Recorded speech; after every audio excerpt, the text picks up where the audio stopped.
I'd like to welcome you to our latest webinar on IP for Governors.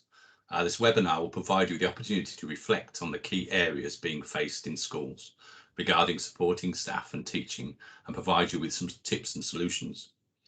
We like our webinars to have some participation, so please ensure initially you're muted, as this prevents feedback, but use the chat facility to ask questions, and we'll try to respond as quickly as possible during our webinar. Presenting today's webinar is myself, Andy Goodeve, and Becky Howitt, and we both have a background in education from a teaching and leadership perspective.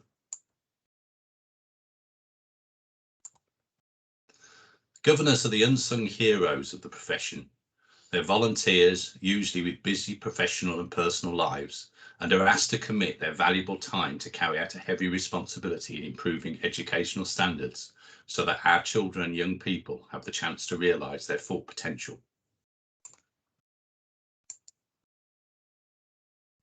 Governors are there to be a critical friend to provide challenge, holding to account the head and the school's senior leadership team by questioning performance, policy, budget, and also there to support and take responsibility for the head's well-being. So it's important they're provided with key information. Assembling an effective governing body isn't easy, not only about recruiting the necessary numbers, but an effective governing body needs governors who are comfortable with all kinds of tasks, policy, communication.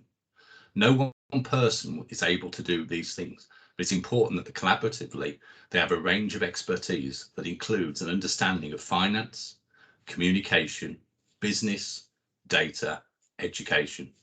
And beyond all, a governor needs commitment, enthusiasm, and confidence. I'm now going to pass over to my colleague Becky to explain how school IP can be used as a key tool to assist a governor in gaining a greater understanding of what's happening in school by providing live access without the need to read lengthy reports, thus saving valuable time creating the reports, reading the reports, and potentially discussing reports during governors' meetings.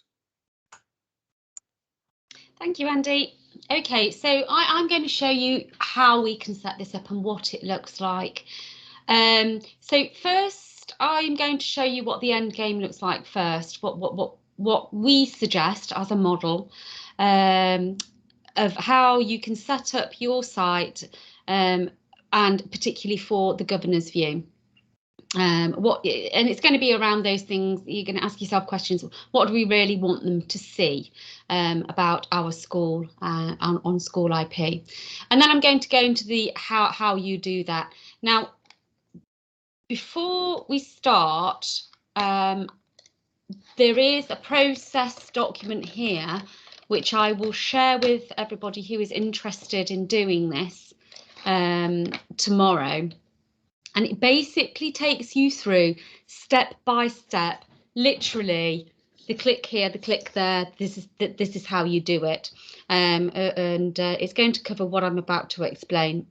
And if you want to see something that's already set up, so you can see what it looks like, you can log in here to this URL, Courses 1. And I've set up a chair of governors. I've set up Governor 1, Governor 2, and I've set up a head teacher. So if you would log in as each of those, the password is all password, then it will just give you an idea of what it looks like. And that's what I'm going to use now. I'm going to use that site. And then if it's something that you want to set up in school, then these are literally the step-by-step instructions how to do it, with some images there and some suggested areas to tick in settings, etc. So this document will support what I'm about to go through now. The other supporting documents is on Insight. So this is our website, deventioeducation.com. And if you go to the Insights, there will be an IP and governors insight there. Again, just explaining a little bit about the background, talking about how to do it. And then after this webinar recording will go here in webinars. So against IP and governors. And there will be a resource button here that you can click on and have a look at the webinar and share with others if necessary. Okie dokie. So let's start at the beginning then. Let's start with what we normally see. So I'm logged in here as a site administrator. So you might be familiar with this view, familiar with the fact that you can see all of the menu items here on the left-hand side. So as an administrator, you've got things like settings and users and groups. And if you've got the development plan set up in your school, you'll have the development plan here. Same with the self-evaluation plan, you'll have that here. If you haven't got those set up yet, you might not have those on your menu item. The same with if you're a CPD leader, you will have CPD there. If you're not a CPD leader, then you won't have that there. And if you're not in the leadership team, for example, or a middle leader, you won't see all your my reports. So you'll know that what you see here is set against your user rights. So that's a key concept of setting up the governors, and what you want them to see is setting up the user rights. So I'm going to now switch, and this is a governor that I've set up. Okay, and you'll see already that the menu is so much more reduced. And the reason why it's reduced is because in this school, in this suggested setup, we don't want them to see all of it. It's not necessary for their role. But what I do want them to see, I do want them to see the self-evaluation that we've set up. I want them to see it and view it, but I don't want them to edit it. The same goes for the development plans. Okay. And for what they see in their work area, the equivalent of their work area in my details and my work area, they just see a very much reduced menu here, whereas you'll be used to seeing something that looks a lot more in depth, that looks like this. So we've given the governors evidence, we've given them standards, areas for development and CPD. We haven't given them collaborators because it's not necessary, or objectives, or monitoring, or interim reviews. So theirs is much reduced. So it kind of matches their role. And the way that we do that, like I say, is to set up their governor rights.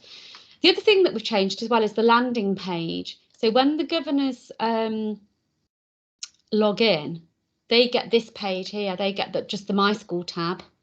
Okay, because we want our governors to be able to see the development plan, and we want them to be able to see the activities in the development plan and where they're at with that, so they can get a really good overview of that. We want them to see their CEF responses, okay, and then they can click here and open up the full CEF, and the same with the CEF gradings. They can open up the CEF from there as well. Or if in your school you might just have the development, the whole school priorities, they'll just be able to see those. So whatever you've got developed, they'll just be able to see that on that page. But what they can do here, they can see the progress. Get rid of that. The progress of the activities in the development plan. Where are we? Are we completed yet? Have we not achieved them? And how many in these categories have we got? So this is what we want them to see. Okay, so let's talk now about how we get all of this set up. Any questions so far? Anybody? Can I just check? So the governors can put their own training on under CPD. Can they do that? Yeah, they can do that. We've thought that would be quite useful. So let's have a quick look in that area again. So yeah, here there's an activity feed. So that's a blog they can start discussing between themselves. Okay, or they can start discussions between other staff members. Okay, so it works the same as any other blog that you might be doing. So they would go to what next? They would add blog. It might be the discussion. So let's say safeguarding has come up as part of this evening's agenda. They might link it to a standard that they've got against them, or an area for development, or it could be against their training. And they would write their message, share it perhaps with individual users, and the other chair of governors is Wayne Cooper. So if they wanted to create start a discussion with Wayne Cooper and let's say, you know, the head teacher, Gary, then they would add that in, checking that it's shared, and add that in. So that's one area that could go. You mentioned about CPD. CPD is another area that we thought would be quite useful, because obviously there is CPD that's needed for governors. So this is where they can record their own CPD, or the administrator of the system can load this CPD onto them, or they can invite them to CPD. So, for example, you know, we've got one here on driving school improvement. Now that's one that's been requested. The governor's requested that training. So if you're familiar with the CPD requests, that's we've given them access to do that. This is one that they've been on, and that one as well, and they've even fed back on that one as well. So the governor, if they wanted to request CPD, they would go to What Next and request it in that way that you're probably familiar with. Does that answer your question? Yeah, that's great. Thank you. Thanks. So it's the same with areas for development. We've given them areas for development as well, which doesn't quite fit into CPD. But so, for example, here, this governor would like to take part in a monitoring activity. So they want to know when the next monitoring is taking place, so they can book time off work themselves and come and observe that.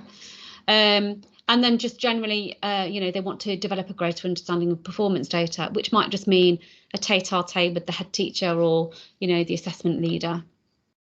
But what we've also decided that we thought was quite important is giving them access to evidence. So here we can share documents with them. So evidence can be put on by the administrator. OK, so for example, we could preload this, say if it's a new governor that's starting, you could preload it with a whole load of documents basically for them. We just put the Ofsted report there, safeguarding training notes. But also the governor can upload their own evidence as well, their own documents. And we've also put standards on there. So, you know, you might decide to do that. You might decide not to. There is a set of default standards on the system, governor standards. And you can either use those, you can import those, you could tweak them before you import them, or you can create your own set of governor standards. OK, and they work in the same way as teacher standards or other standards that you may have already. Now, you might decide that you would like your governors to rate themselves against them, or it's a bit of a sort of like a, I don't know, it's a bit of a quicksand area, really. You might decide as a school that you're just going to not mention about rating and leave them all as not rated. And you know, it depends how you want to use those. And if you just leave them all as not rated, what it does do, it gives everybody the awareness of what the standards are. It might even be worth for governors uploading the teacher standards as well. So when you're talking about teacher standards, they can refer to them at any time here. And sitting behind a standard is often a bit more of a description. There isn't in this one, but you can put further information there if necessary. So these are the areas that we've deemed quite useful for a governor to have. And I don't know about you, but we kind of thought that there wouldn't be as much need for a collaborator. Certainly, probably it would be difficult to set your governor's objectives in the same way it would your staff. Obviously, they're not going to have any monitoring against themselves and no interim reviews. So we changed the settings, so we take these out of the menu. So it just reduces it like that. And again, if you think that standards aren't necessary, then you would just take that out of the settings. OK, so I'll move on. I'll have a look to see how we start this whole process. And I'm not going to go into it in lots and lots of detail because we do have that document to support all of the process. OK, so the first thing we need to do is set up the user rights. So set up what they see. So this is going to set up this bit here, what they can do, what they can get access to. So to do that, I'm going to go back, log in as the administrator, where you have access to settings. and you would go to general settings, custom lists, and here we land on the standard user rights tab. Now I've set up the governor's standard user rights here, but to show you how that works, you would go to what next and add.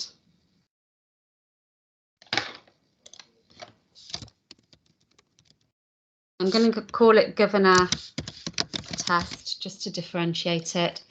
Okay, so this is where you're going to set up all of the settings. Okay, so for example, can the governor be a collaborator? That's one of the ones that we've decided not, so you wouldn't tick that.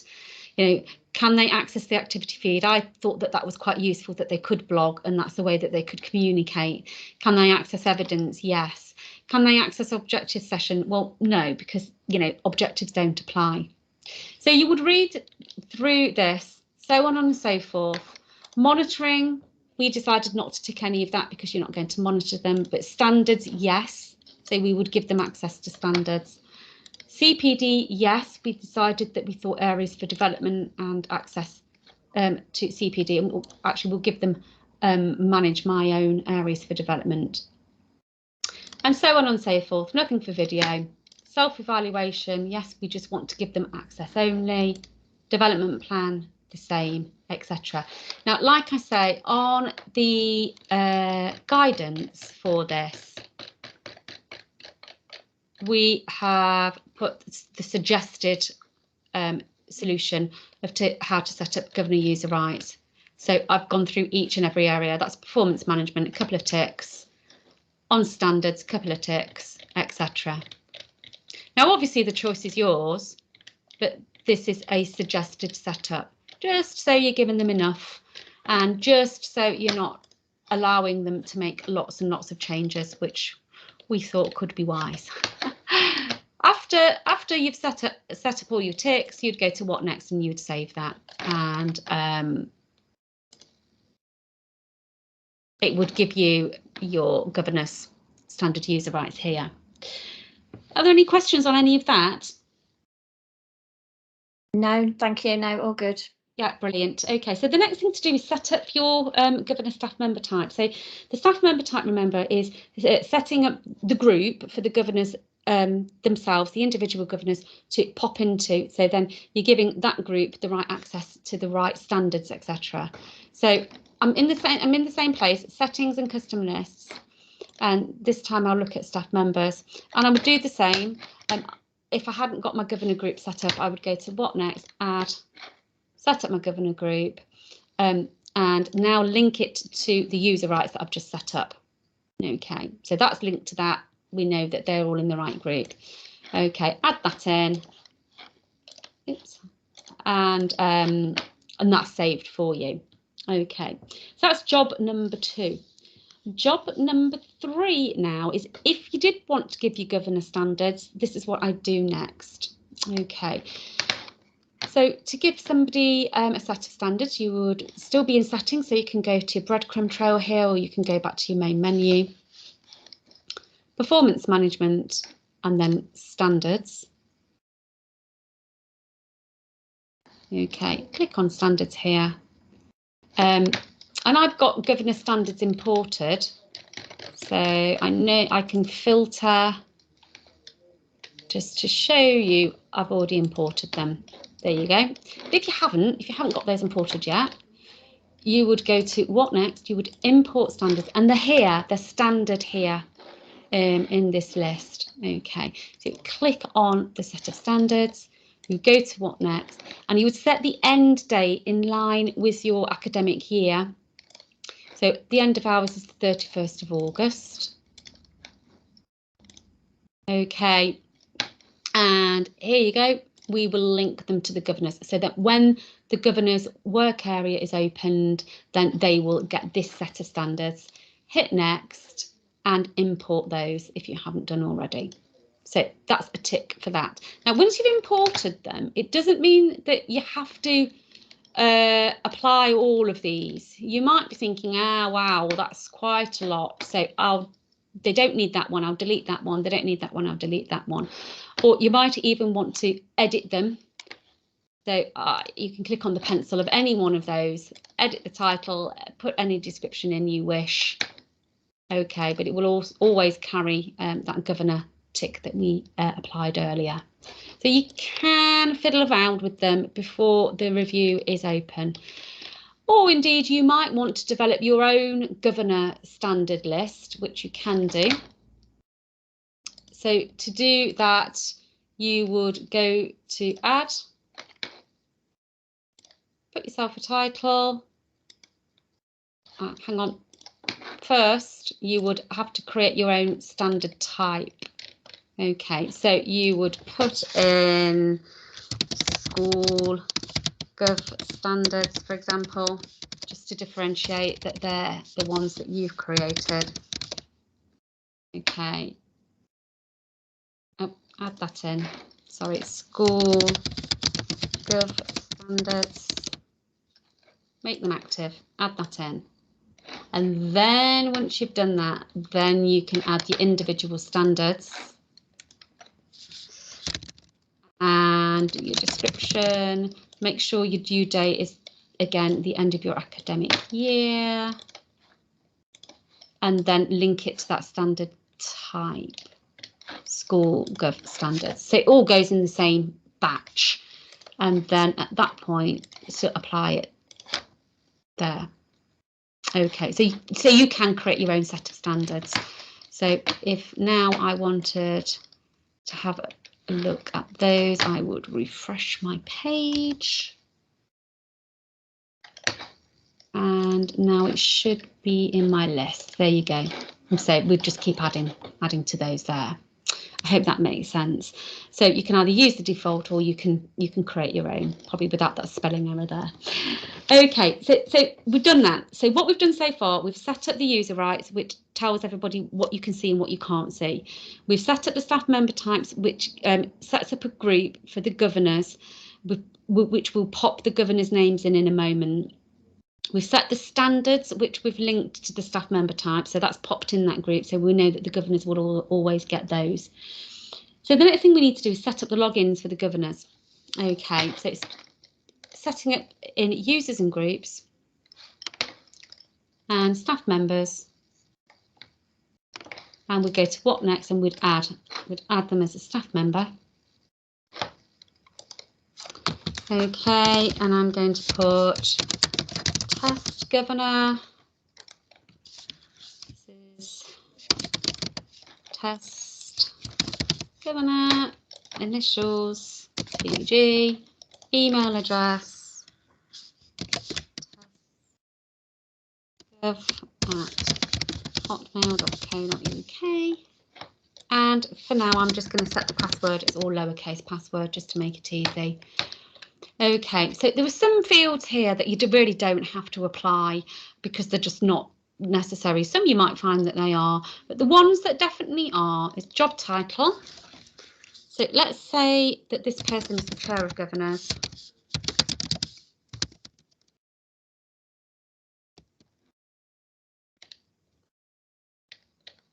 Okay, they don't report to anybody. The user rights, this is important, is a governor. Okay, and the other important bits are that they're non-teachers and that they are not observed and that they are active. Okay, and then the last final one is checking the staff member type is check to governor. So I can go to what next and save that. Okay, so that governor is now set up. Okay, so at that point, I would give them their login details, which is their email address. And so their username is their email address and their password is password. But first, before we do that, we need to open their review period because obviously we're using this for governors. They're not going to have a proper one-to-one where they open their review. So we do this before we even give them their usernames. So to do that, we go to settings, performance management and general, and we'll go to bulk actions.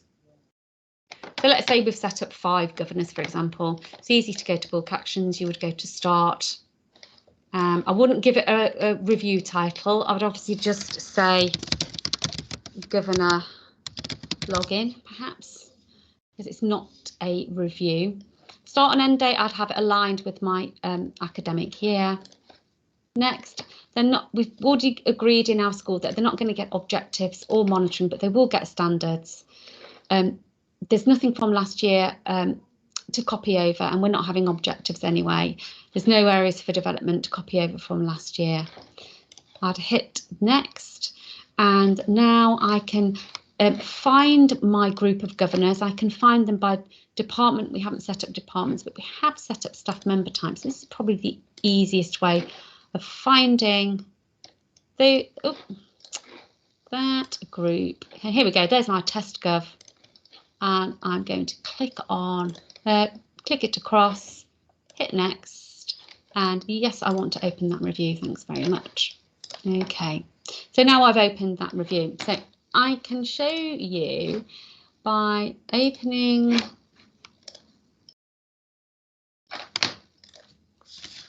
So we gave them the login test gov. The password is password. Oh, hang on. Test gov at hotmail.co.uk.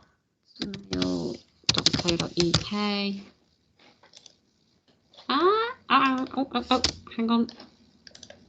Oh, hang on. Just one moment. Let me just see. Check their login details.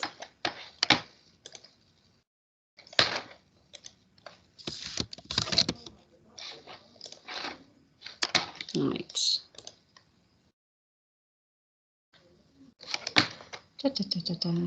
Login name test gov. Right. Okie dokie. Get to grips. Test gov. Oops. And password is. Oh. Hang on. Courses 3. Sorry. Please forgive me. Just 1 second. That sounded like Boris, didn't it? Please forgive me. Right.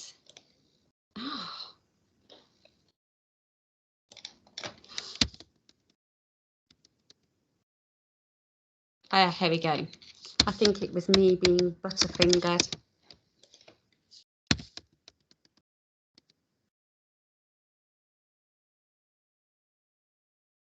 Hurrah, right, okay, so now that governor can see what we've given them access to. We can see that they've been given access to the development plan in this school, particular school. They haven't developed their CEF yet, or can actually give them access to those areas there. They can see the priorities, and in their work area, they can see what we've given them access to here. Okay, including the standards. Okay, so that was the one there that I gave them extra from the school governor standards. Okay, so apart from that little flummoxy bit at the end, I hope that didn't confuse anybody. I hope you can sort of see how that can be used. The governor then can get access to the CEF and the development plan, but it's only read-only access. Okay, so they can't edit anything. So it's always up to date at their fingertips, because this will always be the most up-to-date version. They can use this filter here to filter on activities. They can click into these objectives here. They can get an overview of the activities against the objectives. But if they click anywhere, they can read into it, but look, they can't edit. So you've completely deleted their editing rights. They can see all of the training, the monitoring and the review behind everything. And going back to the front page of the development plan, what they can do, which is really useful, is to go to What Next and Reports, and they can download or they can print off reports of the whole plan or different views of the plan. So here, for example, this is the strategic overview, the strategic plan. This is sort of like the widest view of it. So you've just got the priorities, the objectives that are sitting underneath that priority, which department, for example, and the success criteria. They can also review the strategic overview report, which gives them a little bit more information, including the impact here, and start and end, and the action plan.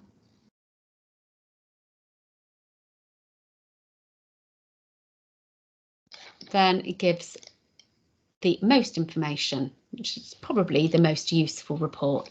So we can see what the priority is, what the objectives are, and the activity. So it's the most in-depth report. Okay, they can see the success criteria of that, the timescale, and who is responsible, and where we're at. So where we're at with the monitoring and the outcomes and the reviews. So this review obviously is going to be ever changing at each time that's monitored, but the governor, prior to any meeting, can either print that out if they want to on their own printer, or they can download that as a PDF file so they can review that at any time. So it saves schools an enormous amount of time and an enormous amount of printing, even if it's just the fact that you use school IP just to give them access to the development plan and the CEF, if you're using that. Everything else in the work area is a bit of a bonus, really, to be honest, but also makes them feel so involved as a part of the school's processes, and especially, I think, giving them access to CPD and areas for development. Okay, so are there any questions about any of that? I know I've been through quite a lot. The only question I've got really is around the admin side and how easy it is to upload the development plan and the CEF. Yeah, so what we normally do is we'll start you off with that. So I think Andy's your account manager, isn't he? Yeah, all you have to do is send us your documents as you have them now. Are they on Word or Excel or something like that? Yeah, Word, I think they're on, yeah. Yeah. And what we do, we'll discuss that with you, because we have 3 layers on for our school development plan, for example. So we have, as I showed you on that report's probably the best one to show you. So let me show you here, the way that it's set up. We have the top layer in if you imagine a hierarchical tree, is the priorities. So you might have, like, your 5 or 6 priorities that for this year might go on for 2 years or even longer, depending on what they are. And then underneath each priority, you have unlimited amount of objectives. Okay, and then breaking it down into this is where your action takes place in the activity. You break it down into activities. So what activities do we need to do to get that objective done? What objectives do we need to do to get that priority achieved? So it's in 3 layers.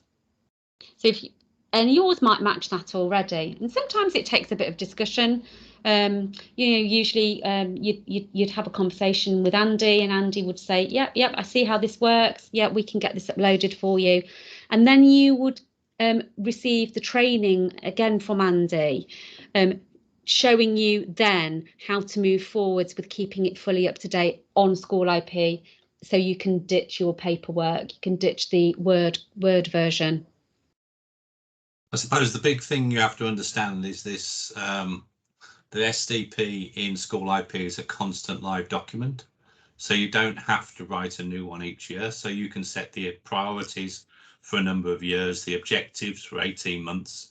And what you're able to do is filter for this academic year. So it becomes constantly live. And if you look at it, you'll notice that it has the staff involved. So it's just making sure that in your SDP, it doesn't have roles like SLT and things like that, because it won't recognise that. So it has to be specific people's names. Yeah, but in most cases, your SDP can easily align with our system. But I can work with you on that, so that's not a problem. Yeah, thank you. And the same goes with your CEF as well. So if you haven't explored that yet, which again is probably the key area for your governors, it follows how, the structure of what you would expect in terms of these questions here. And this data here just gives you a quick filter on your progress of questions, etc., where you're at with those. And so again, like Andy said, as the SDP is a live, ongoing, organic document, so is the CEF. And so here we can see the overall CEF response. We can invite comments from staff members from across the school, and we can keep a track of all of the history on that. Okay, so the same goes for each question. Comments, etc., etc. And again, Andy will be able to support you with that and support you with the initial upload of your document as it is now. But then it's expected to go forward and start updating school IP. Brilliant, thank you. Okay, so do you have any other questions at all? No, I think that's everything. Thank you. Brilliant. Well, thanks for hopping on. Just to let everybody know that if you do have questions or you're interested in setting this up for your school, then please do get in touch. We'll be able to share the extra documentation with you. Don't forget that online training is free and unlimited. So you're more than welcome to book a session in. It's not just training, of course, it's consultancy and advice. Recording of the session will be on our website in the webinars section showed earlier. And if you need to get in touch with us, there are our contact details. So thanks for listening. And anything to add there, Andy? No, I think you've covered it all. Yeah, that's fine. That's brilliant. Thank you very much. Okay. Any more questions from you, Claire? No, thank you very much. No, that's been really good, really useful to get started. Thank you. Great. Thanks then. Take care.